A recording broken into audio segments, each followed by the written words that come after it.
Assalamualaikum. Aha, aleykümselam. Ne mi hizmet ağam? Diskler gerek mi? Diskler var. Gerek anti-çıklar, televizyon koyuyor, nauşnikler, faryatlı. Buralara dair protu dağıtıcı. Neden? Şimdi suyunu unuttuk. Bu beni susarasılardan ağam. Telefonu yiyilmeden de var.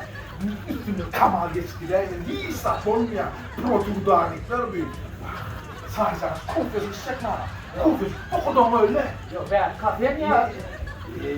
Ağam sen, din insan yan berber, ne de din insansın ya. Ağam sen. Flashkıçıklar, pultlar, PlayStation'lar, pultun takma gerek ya. Team'dat yok görüyordum, o çayda oturup oyuna vermeli o.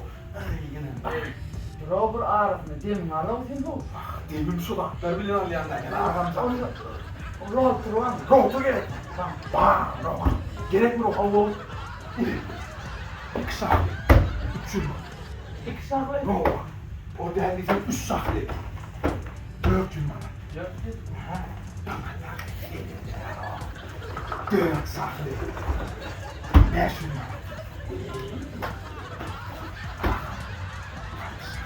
Altı saat. Altı sahne şey.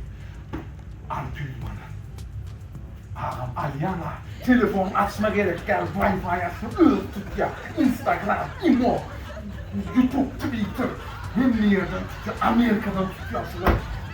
Altın okunmayan mümkün garanti o garant. Ben geçeceğim garant. Borla ingo men almayın nay. Görayın. Ağam.